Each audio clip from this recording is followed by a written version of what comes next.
오늘 하나님께서 우리에게 주시는 말씀은 신약성경 고린도전서 1장 26절에서 31절까지의 말씀입니다.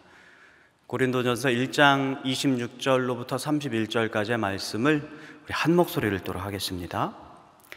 형제들아, 너희를 부르심을 보라. 육체를 따라 지혜로운 자가 많지 아니하며 능한 자가 많지 아니하며 문벌 좋은 자가 많지 아니하도다. 그러나 하나님께서 세상에 미련한 것들을 택하사 지혜 있는 자들을 부끄럽게 하려 하시고, 세상에 약한 것들을 택하사 강한 것들을 부끄럽게 하려 하시며, 하나님께서 세상에 천한 것들과 멸시받는 것들과 없는 것들을 택하사 있는 것들을 패하려 하시나니, 이는 아무 육체도 하나님 앞에서 자랑하지 못하게 하려 하심이라. 너희는 하나님으로부터 나서 그리스도 예수 안에 있고, 예수는 하나님으로부터 나와서 우리에게 지혜와 의로움과 거룩함과 구원함이 되셨으니, 기록된 바 자랑하는 자는 주 안에서 자랑하라 함과 같게 하려 함이라. 아멘. 주일 저녁 찬양 예배에 오신 여러분들, 우리 주님의 은혜와 평강이 가득하길 빕니다. 얼마 전 친구 목사한테 전화를 받았습니다. 야, 잘 지내냐? 잘 지내지. 좀 어때? 제가 이렇게 대답했어요. 너무 바빠. 잘 지내? 정말 이것도 맡고 저것도 맡아서 정말 바쁘게 지내고 있어. 이렇게 대답을 했거든요. 그냥 사실을 말하려고 했던 거예요. 완벽한 사실은 또 아니고 살짝 조금 허풍과 허세가 좀 있어서 좀 그랬지만, 아무튼 그래도 사실을 말하려고 했는데, 곰곰이 생각을 해보니까요, 제 안에 어떤 자랑이 좀 있었던 것 같습니다. 야, 진짜 얼마나 훌륭하면 이렇게 바쁘게 지내나, 얼마나 잘하면 내가 이렇게 눈코뜰 눈뜰 새 없이 이렇게 바쁘게 지내나 하는 걸 은연중에 드러내려고 했었던 것 같습니다. 여러분, 우리 주변에는 자기 자랑으로 넘쳐나는 그러한 소리들로 가득합니다. 누군가의 자랑에 정말 무심결에 노출된 적도 굉장히 많이 있고요. 여러분, SNS를 열면 정말 아름답고 화려하게 사는 자기 자랑으로 가득한 것을 금방 찾아볼 수 있습니다. 마치 이 세상이 자기 자랑의 소음으로 가득한 것 같다 하는 그런 느낌마저 지닙니다. 그런데 이 자랑이라는 게 좀 신기한 게, 자랑이라는 것이 사람을 굉장히 위축되게 합니다. 누군가의 자랑은 보통 저거 허세네, 저거 허풍이네 이렇게 받아들여지지가 않고, 주로 경향상 그대로 받게 된다고 이야기합니다. 다시 말해, 나보다 멋진 삶이고 나보다 행복하고 나보다 의미 있게 사는구나 라고 하는 것을 보게 됐을 때, 저게 허풍이구나 라고 생각하지 않고요, 저렇게 사는구나 이렇게 받아들인다고 하는 거죠. 이 개념을 상향비교라고 말합니다. 다시 말해, 남들의 자랑을 그대로 받아들이면서 현실에 나와 비교한다는 거죠. 상향비교에 빠지게 되면 점점 나는 상대적 박탈감을 느끼게 되고요, 내 자존감은 계속해서 곤두박질 치게 될 것입니다. 자기 자랑과 또 위축됨, 이런 것들이 막 버무려져서 이 세상 가운데, 우리가 사는 일상 가운데 너무너무 많이 이렇게 벌려져 있는 그런 기괴한 현상 속에서 사실 우리가 살아가고 있는 거예요. 오늘 본문은 이렇게 자기 자랑으로 가득한 우리의 일상, 우리 시대에 쿵 하고 돌을 던지는 것만 같습니다. 오늘 말씀은 지혜롭고 탁월하고 능력 있는 자들을 패하시고, 그 대신에 출신이고 또 아무것도 자랑할 것 없는 사람을 선택하시겠다라고 하나님의 말씀을 선포합니다. 그리고 거기서 멈추는 것이 아니라 지혜 있는 자들, 능력 있는 자들, 문벌 좋은 자들을 부끄럽게 하시겠다, 하나님께서 이렇게 말씀하십니다. 다시 말해, 세상을 홀딱 뒤집어 엎겠다, 하나님께서 그 말씀을 하고 계시거든요. 무엇 때문에 이렇게 말씀하시는 걸까? 자랑 때문입니다. 오늘 우리가 읽은 말씀 1장 29절에 이렇게 나와 있습니다. 이는 아무 육체도 하나님 앞에서 자랑하지 못하게 하려 하심이라. 자랑하지 못하게 하려고 그렇게 뒤집으신다, 이 말씀이죠. 하나님은 우리가 자랑하는 걸 굉장히 싫어하십니다. 끔찍히 싫어하십니다. 자랑하는 자들을 부끄럽게 하시고 그들의 삶의 자리를 완전히 닫아버리실 만큼 자랑하는 걸 싫어하십니다. 자랑하는 게 뭐가 어때서요? 자랑이 뭐가 그렇게 심각한 죄라고? 그렇지 않습니까?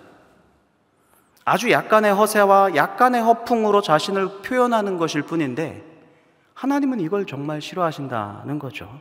그런데 생각 외로 이 자랑의 문제가 심각합니다. 오늘 이 자랑의 문제가 지금 고린도 교회 안에서도 나타나고 있습니다. 바울이 이 고린도 교회에 편지를 쓸 때에는 하나님께서 당신을 선택하셨으니 이 역전의 희열을 여러분 느끼시고 기뻐하십시오, 이러한 마음으로 쓰지 않았어요. 오히려 약간 불편한 마음을 갖고 있었어요, 고린도 교인들한테. 왜냐하면 이 고린도 교회 편지를 쓰기 직전에 편지 하나를 받았습니다. 우리는 이 편지를 몰라요. 글로의 편지라고 하기 때문에 이 편지는 실제로 우리에게 없습니다. 근데 이 편지의 내용이 무엇이냐면 너희들 중에 뭐가 있다? 분열이 있다. 고린도 교회가 분열되고 찢겨지고 있다는 소식을 들은 겁니다. 잘 아시다시피 고린도 교회는 이렇게 하면 안 되는 교회였어요. 고린도 교회는 더 잘해야 됐었던 교회였습니다. 왜냐하면 2차 전도 여행에서 바울이 세운 교회였고 1년 6개월 동안이나 그 고린도 교회에 머물면서, 고린도 지역에 머물면서 이방 선교의 거점 교회로서의 역할을 기대했거든요, 바울이 이 고린도 교회한테요. 그런데 이 교회가 이방인과 유대인이 찢기고 또 사도들에 따라서 나는 베드로다, 나는 바울이다, 나는 누구다, 뭐 이런 식으로 계파가 나눠지고 있다는 소식을 듣게 된 거죠. 그러니까 이러한 고린도 교회의 상황을 마냥 칭찬할 수만은 없었습니다. 성령의 교회가 어떻게 싸울 수 있습니까?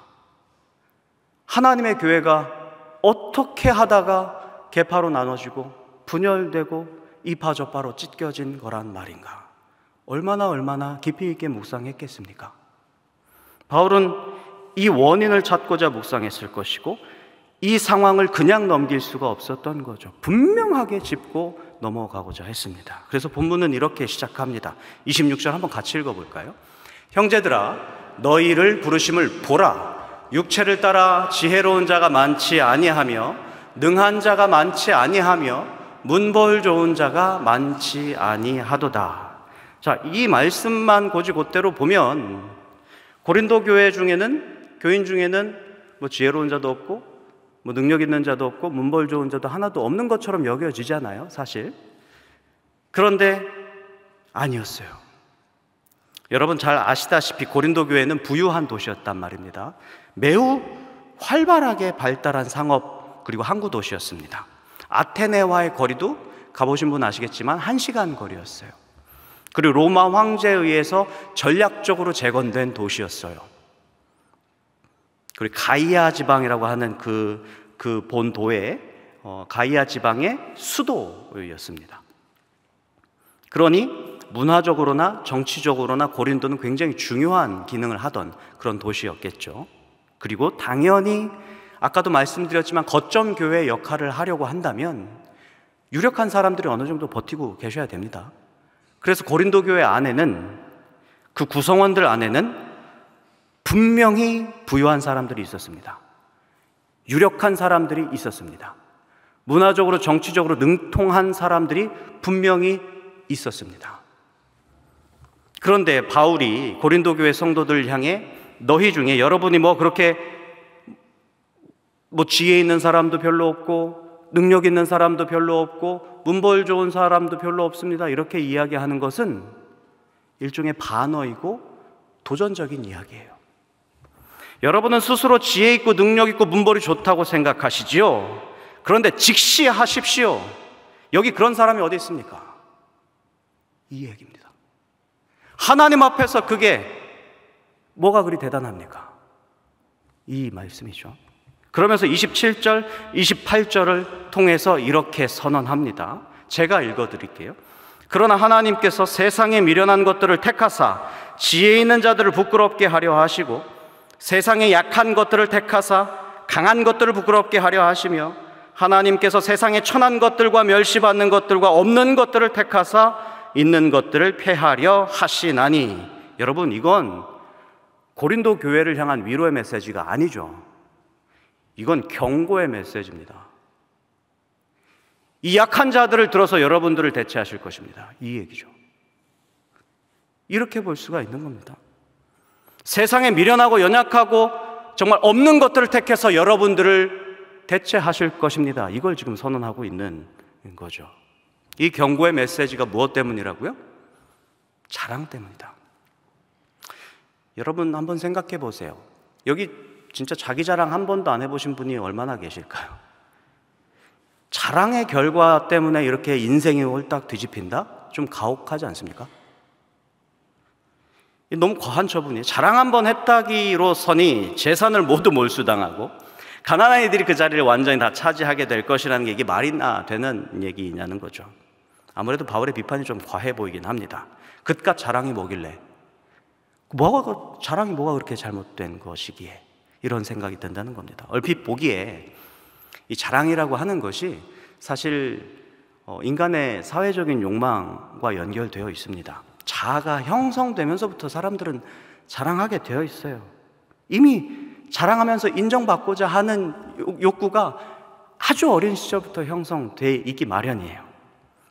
제 아들이 그림과 글을 배울 때 저에게 그림과 글을 그려서 저에게 자랑하던 일이 있었어요.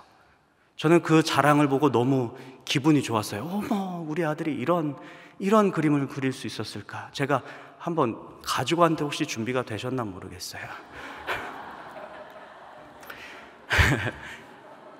저 때도 지금도 그렇지만 제가 얼굴이 좀 네모난 편인데 더 아이의 눈에는 더 네모해 보였나 봐요.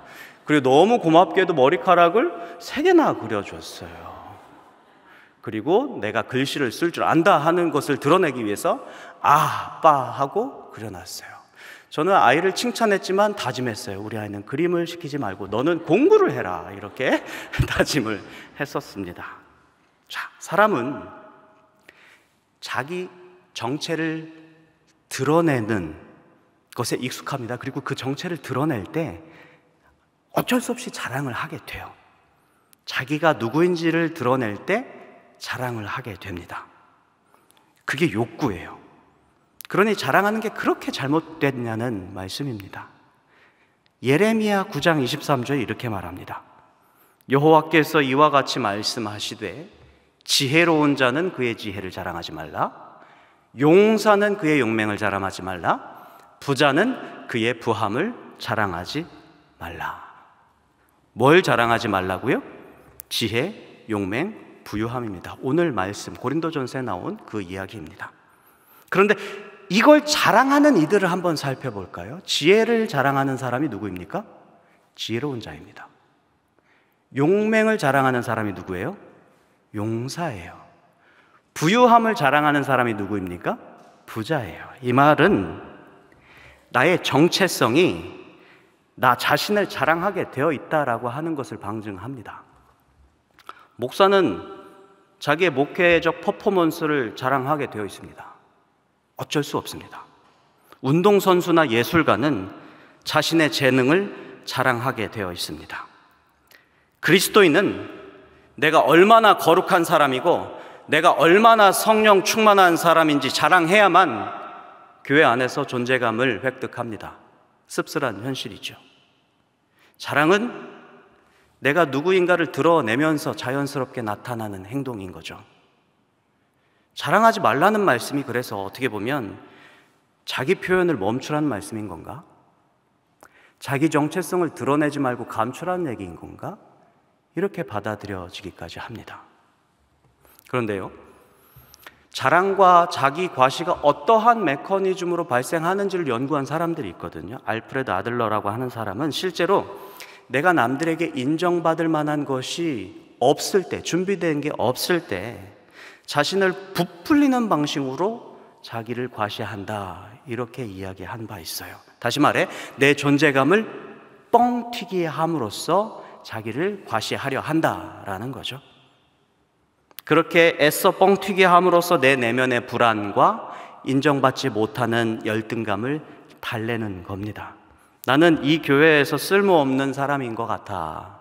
그래서 내가 여기서 살아남으려면 내 가치를 어떻게든 증명해야 돼. 이러면서 자기를 과도하게 포장하고 무리하게 사역을 감당하고 조금이라도 무시당한 것 같으면 들킨 것 같아서 갑자기 화를 내고 분노하게 됩니다. 과한 인정 욕구가 거짓된 자랑을 부추기는 케이스를 말합니다. 그런데 이런 자랑도 있어요. 어떤 사람들은요, 실제로 자기가 잘나가지고 자기가 잘났다고 생각하기 때문에 자랑하는 사람들이 있다고 이야기합니다. 다시 말해, 내가 정말 우월해요. 내가 우월해서 자랑하는 거예요. 내 우월함을 남들 위에 서서 그걸 드러냄으로써 지배권, 주도권을 확보하려고 합니다. 나야말로 이 교회에 꼭 필요한 사람이다. 왜? 난 남들보다 잘났으니까, 남들보다 더 아니까, 남들보다 좀 더 깊이 신앙생활을 하니까. 그래서 나는 이걸 남들 앞에서 확실하게 각인시켜놔야 돼. 아예 누군가를 만날 때부터 초장부터 길을 잡아놔야 돼. 이렇게 생각하다 보면 이러한 생각이 자기 과시로 나타난다는 겁니다. 이런 사람들은 경쟁에서 이기는 것을 쾌락으로 삼아요. 그리고 남들이 나를 부러워하는 시선을 은근히 즐깁니다. 이런 자랑이 있는 거죠. 자, 이렇게 양극단에 나타난 자랑. 한쪽 극단에서는 나는 못난 사람이야 라고 하는 데서 부풀려진 자랑, 거짓 자랑이죠. 또 다른 하나는 나는 우월한 사람이야 라고 하는 데서 사람들을 억압하는 자랑. 이 두 가지가 양극단의 자랑에 있습니다. 하나는 결핍의 자랑이라고 표현해 볼 수 있고요, 또 하나는 권력형 자랑이라고 표현해 볼 수 있겠습니다. 이 자랑들의 문제가 무엇이겠습니까? 결핍형 자랑은 자꾸 거짓말을 양산하게 될 수밖에 없죠. 권력형 자랑은 그리고 누군가의 정서와 누군가의 마음을 계속 상처를 주면서 짓밟으면서 나타나게 될 것입니다. 결핍형 자랑은 하나님께서 내게 주신 게 분명히 있는데 그것이 아닌 다른 것으로 나를 포장하려고 하는 거짓말을 하는 사람들이고, 권력형 자랑은 하나님이 내게 주신 게 분명히 있는데 그게 하나님께서 주신 게 아니라 내가 잘나서 그렇게 된 것이다 라고 하는 그 사실 자체를 부정하는, 내가 그 자리를 차지하려고 하는 오만함인 것입니다. 자랑하는 나는 거짓 과시와 함께 오만함이 막 작동하면서 빚어진 괴기한 자아라고 볼 수 있겠죠. 괴기한 자아예요. 자랑은 그깟 자랑이 아닙니다. 이런 자랑은 영적인 질병입니다. 그렇지 않습니까? 하나님께로 올곧게 행하여야 할 우리의 마음이 굽어진 자랑입니다.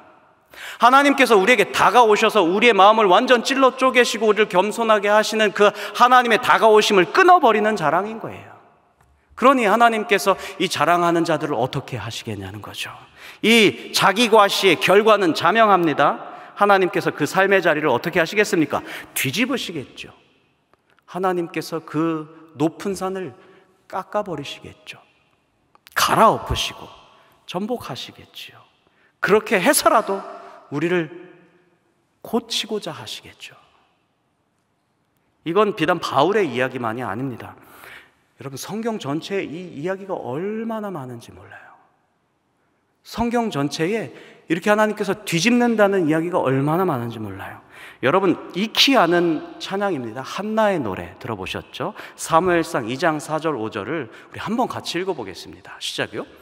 용사의 활은 꺾이고 넘어진 자는 힘으로 띠를 띠도다. 풍족하던 자들은 양식을 위하여 품을 팔고 줄이던 자들은 다시 줄이지 아니하도다. 왜 이렇게 하십니까? 10절입니다. 여호와를 대적하는 자는 산산이 깨어질 것이라. 이것 때문에 그렇게 하신다는 거죠. 하나님 앞에서 자랑하는 자, 하나님 앞에서 교만한 자, 그는 산산이 깨어질 것이다. 아주 유사한 노래가 메시아를 잉태하고 난 후에 기쁨으로 찬양했던 마리아 찬가에서도 나옵니다. 누가복음의 말씀을 같이 읽어볼까요? 권세 있는 자를 그 위에서 내리치셨으며 비천한 자를 높이셨고 줄이는 자를 좋은 것으로 배불리셨으며 부자는 빈손으로 보내셨도다. 아멘. 이사야 예언도 이러한 내용을 아주 선포하고 시작합니다. 2장입니다. 읽겠습니다. 그날에 눈이 높은 자가 낮아지며 교만한 자가 굴복되고 여호와께서 홀로 높임을 받으시리라. 대저 만군의 여호와의 날이 모든 교만한 자와 거만한 자와 자고한 자에게 임하리니 그들이 낮아지리라. 그들이 낮아지고 누가 높아지겠습니까? 마침내 만군의 여호와께서 홀로 높임을 받으시리라. 사실 이런 얘기를 가장 많이 하신 분이 누구시겠습니까? 이런 얘기를 제일 많이 하신 분이 우리 예수님이세요. 다 기록한 걸 뒤질 수는 없지만 심령이 가난한 자가 복이 있다. 화 있으리라 부요한 자들아, 너희는 이미 위로를 받았다. 지혜롭고 슬기 있는 자들에게는 진리를 숨기시고 어린아이에게 나타내신 것을 주님 감사하나이다. 자기를 낮추는 자는 높아지고 자기를 높이는 자는 낮아지리라. 셀 수 없습니다. 우리 예수님께서 이런 류의 말씀을 얼마나 많이 하셨는지 몰라요. 여러분, 높은 자가 낮아지고 낮은 자가 높아지는 것은 하나님께서 임하실 때 나타나는 심판의 효과입니다. 전복은 단지 응징이 아니에요. 하나님께서 오셔서 주님의 뜻, 주님의 정의, 주님의 의로우심으로 다스리실 때 나타나는 그러한 다스리심의 효과다, 이 말씀입니다. 그래서 하나님께서 이것을 실천하심으로써 우리의 마음을 완전히 기경하시는 그런 놀라운 역사를 일으키시는 거죠. 예수님께서 우리를 다스리실 때 나타나는 천국 효과다, 이렇게 말할 수도 있겠습니다. 예수님께서 오셔서 다스리실 때 모든 자랑하는 높은 산들이 깎일 것이고 굽어진 길들이 시온의 대로가 펼쳐질 것입니다. 하나님께 굽은 길들이 펼쳐져서 하나님께서 우리에게 오시는 길이 아주 매끈한 도로가 되고 우리가 하나님께 나아가는 길이 정말 시온의 대로처럼 활짝 열려져서 하나님이 우리에게 오시는 것도 자유롭고 우리도 하나님께 나아가는 것에 거리낌이 없는 그런 놀라운 역사가 우리 가운데 나타나게 된다. 우리 예수님께서 다스리시면, 이 말씀입니다. 자, 그렇다면 여러분, 우리의 자랑하는 습관, 우리의 이 자랑하는 이 기본적인 욕망을 우리가 어떻게 다스려야 하겠습니까? 바울이 우리에게 하나의 방법을 제시해 주는데요, 30절 말씀인데요, 30절 말씀을 제가 새한글이라고 하는 성경 버전으로 가지고 왔습니다. 같이 한번 읽어볼까요? 그러나 하나님이 해 주신 일입니다. 여러분 자신들이 그리스도 예수님 안에 있게 된 것은 말입니다. 이렇게 시작하고 있어요. 홀딱 뒤집을 것입니다 라고 말씀하시면서 바울이 그러면서 그러나 이 여러분들이 지금 예수님 안에 있는 것은 누가 해주신 것이다? 하나님께서 해주신 일입니다. 이렇게 말씀하고 있어요. 우리가 예수 안에 있다라고 하는 사실을 자각하는 것, 여기서 우리의 자랑이 그칠 수 있습니다. 예수 안에 있다라고 하는 의미가 무엇인지 그 다음 문장에서 진술되고 있는데요, 계속 한번 읽어보겠습니다. 예수님은 우리에게 하나님으로부터 오는 지혜가 되신 분입니다. 예수님 덕분에 우리는 의롭다고 인정받게 되었고 거룩하게 되었고 죄에서 풀려나게 되었습니다. 세 가지가 나오고 있죠. 예수님 덕분에 우리는 지혜롭게 되었습니다. 의롭게 되었습니다. 거룩하게 되었고 죄에서 풀려난 자유인이 되었습니다. 예수님 덕분에 지혜로워졌습니다. 예수님 덕분에 우리가 올바른 사람, 너는 괜찮은 사람이다 라고 하는 인정을 받게 되었습니다. 예수님 덕분에 자유의 시민권을 얻게 되었습니다. 이 이야기를 하고 있습니다. 여러분, 우리가 우리의 지혜를 자랑함으로써 만족하는 것이 아니라 하나님의 지혜가 지금 우리와 함께 있다. 우리가 예수님 안에 있음으로써 하나님께서 예수님께 지혜를 주시고 그 예수님의 지혜가 우리의 지혜가 된다라고 하는 지혜의 흐름이 지금 우리에게, 이 말씀이, 지혜의 흐름이 우리에게 닿게 된다는 말씀이거든요. 우리가 지혜가 없어서 초조하지 마시고 우리 안에 예수의 지혜가 있다, 이것을 인정하고 깨달으라는 말씀입니다. 우리가 뭔가를 옳게 포장하려고 해서 의로워지는 것이 아니라 이미 하나님께서 예수로 말미암아 여러분들을 의롭게 하셨다라고 하는 그 의로움의 고백 앞에서 우리가 풍성하게 인정하고 그 의로움의 고백을 풍성하게 누리는 그러한 삶을 통해서 기쁨을 누리라는 말씀입니다. 우리가 무엇인가를 해서 자유로워지고 권세 있어지는 것이 아니라 하나님께서 우리를 이미 자유롭게 하셨다라고 하는 자유의 기쁨을 누리라는 말씀이죠. 이제 더 이상 사람들 앞에서 자신을 과시할 필요가 없다. 세상의 지혜, 세상의 권세, 세상의 신분이 아니라 예수의 지혜, 예수의 권세, 예수의 신분이 지금 우리에게 있다. 그러니 여러분, 이 말씀은 우리의 자존감을 엄청 높여주시는 말씀입니다. 이 말씀은 우리를 치유하시는 말씀입니다. 이것이 우리를 자랑스럽게 하는 우리의 자랑거리가 되어야 하는데요, 우리 마지막 말씀 31절을 한번 같이 읽도록 하겠습니다. 기록된 바 자랑하는 자는 주 안에서 자랑하라 함과 같게 하려 함이라. 주 안에서 자랑하라. 내 자랑할 거 그냥 다 쏟아놓고 하나님의 은혜였네 이렇게 말하라고 하는 게 아니에요. 자식 자랑, 아내 자랑, 남편 자랑, 심지어 강아지 자랑까지 다 쏟아놓고, 집사님 나는 감사해, 하나님이 나한테 다 주셨어, 이 이야기를 듣는 사람들은 어떻겠습니까? 어머, 주 안에서 자랑하고 있네가 아니라 자기 자랑하고 있네, 이렇게 여기는 거 아니겠습니까? 여러분, 이거는 주 안에서 자랑함이 아닙니다. 여러분, 자기 자랑을 주 안에서 자랑하는 것과 동일시하는 그런 우리의 관습을 한번 잘 돌아볼 필요가 있습니다. 기록된 바라고 하셨어요. 어디에 기록되었을까요? 여러분, 성경이 조금 값비싼 성경책이라면 그 밑에 구절이 써 있을 것입니다. 관주라고 하는데 예레미야 9장 23절 이하라고 기록되어 있을 것입니다. 23절은 아까 읽었고 24절을 한번 같이 읽겠습니다. 자랑하는 자는 이것으로 자랑할지니 곧 명철하여 나를 아는 것과 나 여호와는 사랑과 정의와 공의를 땅에 행하는 자인 줄 깨닫는 것이라. 나는 이 일을 기뻐하노라. 여호와의 말씀이니라. 나를 아는 것, 그리고 나를 깨닫는 것, 이것 자체가 너희들에게 자랑거리다, 이 말입니다. 아는 것, 그냥 지식으로 아는 게 아니죠.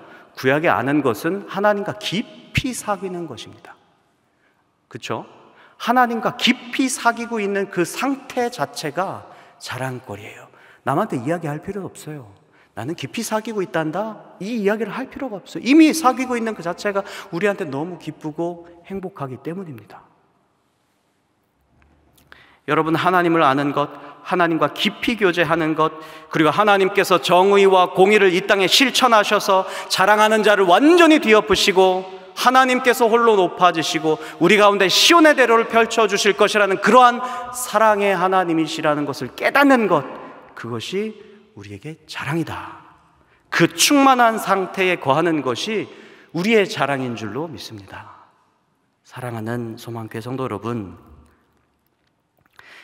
여기 계신 여러분 각자 삶의 자리에 여러분들이 이룩한 자랑거리가 참 많이 있을 줄로 압니다. 그래서 우리가 지금 여기 이렇게 존재하는 것 자체에 만족하며 그 만족감을 사람들에게 드러내고 싶으실 수도 있습니다. 하지만 여러분, 이것으로 여러분들의 자기 자랑이 되게 하지 않았으면 좋겠습니다. 진짜 자랑은 하나님께서 우리와 함께 하시고 예수 지혜, 예수 권세, 예수의 자유가 우리 안에 풍성하다라고 하는 그 상태가 우리에게 자랑거리여야 하겠습니다. 진짜 자랑거리는 이것입니다. 다윗이 그래서 이렇게 이야기했거든요. 내 영혼이 여호와를 자랑하리니 곤고한 자들이 이를 듣고 기뻐하리로다. 여러분, 놀라운 말씀 아닙니까? 우리의 자랑을 듣고 곤고한 자들은 늘 상처를 받았어요. 또 누군가의 자랑을 듣고 곤고한 우리의 심령은 상처를 입었습니다. 근데 우리의 어떠한 자랑은 곤고한 자들을 기쁘게 할 수 있습니다. 또 우리의 어떤 자랑은 하나님을 기쁘게 할 수 있습니다. 우리의 자랑이 곤고한 자들을 더 곤고하게 하는 자랑이 아니라 곤고한 자들 역시 소망을 함께 품고, 아하, 나도 예수 안에 있는 자구나 라고 하는 소망을 함께 품을 수 있다면 이게 얼마나 놀라운 자랑입니까? 이 자랑이야말로 주님 안에서의 자랑입니다. 여러분들의 자랑으로 하나님을 노하게 하지 마시고 여러분들의 자랑으로 곤고한 자들과 주님을 기쁘시게 하는 그러한 저와 여러분, 소망의 성도들 다 되시기를 주님의 이름으로 축복합니다. 기도하겠습니다. 은혜의 주님, 우리의 존재함 자체가 온전한 주님의 공로입니다. 우리가 우리의 힘으로 내디딘 걸음은 단 한 발자국도 없음을 고백합니다. 주님의 은혜를 고백하되 진심에서 우러나오는 고백이 되길 원합니다. 그 어떤 자기의 자랑으로 쾌감을 누리지 않게 하시고 하나님을 아는 것의 기쁨, 하나님과 사귀는 것에 대한 충만함, 예수님의 지혜와 권세가 우리 안에 충만함으로 말미암아 그 기쁨이 우리에게 넘치는 그러한 자랑이 있게 하여 주시옵소서. 예수님의 이름으로 기도드립니다. 아멘.